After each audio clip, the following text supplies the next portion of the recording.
To jama'a alhamdulillah, jama'a da Allah mu sa ido mu duba wata baiwa da kuma wani hukunci da Allah ya nuna akan fursunoni guda uku da dakarun musulunci suka ba da su fansa akan kuma namu wanda su ma a karɓo a hannunsu. Ba komai ne zai ba ku mamaki akan wa'annan fursunonin ba, ba komai ne zai ba ku mamaki akan wa'annan fursunonin ba, irin yadda suka fito da lafiyansu a cikin koshin lafiya, a cikin kwanciyar hankali, yadda kuka san ba a cikin Gaza suke a zaune ba. Yadda kuka san cewa ba inda suke rayuwa ba kullun jiragen sama sai sun je sun harba bamabamai a wannan gurin ba. Yadda kuka san cewa a wani guri suke a keɓe, duk wani abu na tashin hankali ba su da shi in ban da ma nutsuwa da kwanciyar hankali ba su san komai ba. Yadda kuka san cewa ba fursunoni ba ne a cikin kwanciyar hankali, don Allah mu dube su da kyau mu gansu.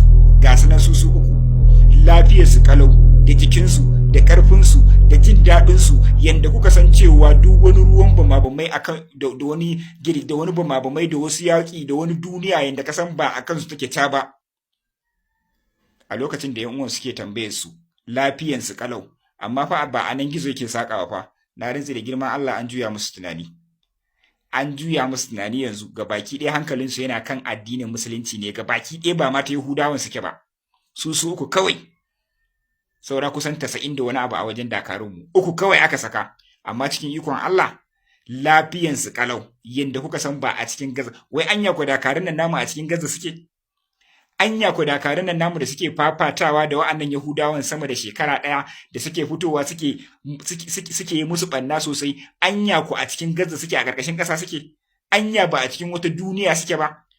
To mu dai mun tabbatar da cewa mutum idan yana fursun ne ko yana ƙarƙashin ƙasa ne, to za a ga wata alama ta firgici ko ta tashin hankali ko kuma ta ɗimuwa ko kuma ta jin ƙaran bamabamai da suke sauka, amma babu wannan a tattare da su.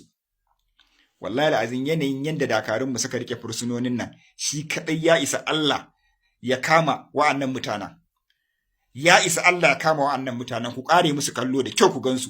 Idan kuka ƙare musu kallo da kyau kuka gansu, to za mu kawo muku bidiyon kuma dakarunmu da jama'armu wanda Yahudawa suka saka da dama, su kuma ku ƙare musu kallo ku gansu.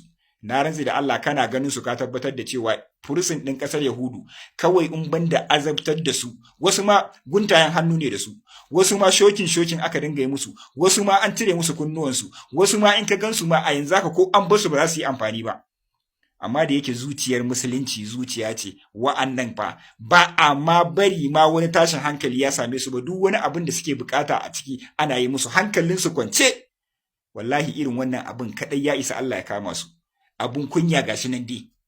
Za mu kawo muku bidiyoyin kuma wanda dakarunmu na Yahuda suka bari, azabtar da su suke yi, wasu ma kashe su ake yi. Ba za ma kai cewa za ka yi wa'anda aka saki ma a cikin wuta aka je aka ebo su, saboda zunzurutun azabtarwa, wanda mu ya kamata mu yi musu haka, mu kama ma mu kashe. A yanda ƙasar Yahudu take yi wa jama'ar mu na Gaza, wallahi in wasu ne daga cikin dakarunmu ma musamman ni, wallahi wa'annan fursunonin ba za mu bar su ba. Amma a haka lafiyarsu kalau, an juya musu tunaninsu, duk abin da suke so yi musu ake, kuma sauran suna nan ajiye. To dole ku karewa bidiyo ku ga irin zuciyar musulunci, ku ga irin yanda aka rike su da hannu biyu, sun shiga hannun yan uwansu lafiya. To kuma za mu kawo muku bidiyoyin fursunoninmu wanda suka saka su kuma dan Allah ku kare musu kallo ku gani. Wannan abin kadai ya isa Allah ya fito musu da wata masifa. Mun tabbatar da cewa Allah ba azzalimin bawansa bane. Saboda haka jama'a ci gaba da addu'a. Ubangiji Allah ya ɗaukaka musulunci, ya kaskantar da kafirci, ya haɗa kawunan kan musulman duniya gabaki ɗaya, ya nuna mana munafukan musulmai abu ta kansu.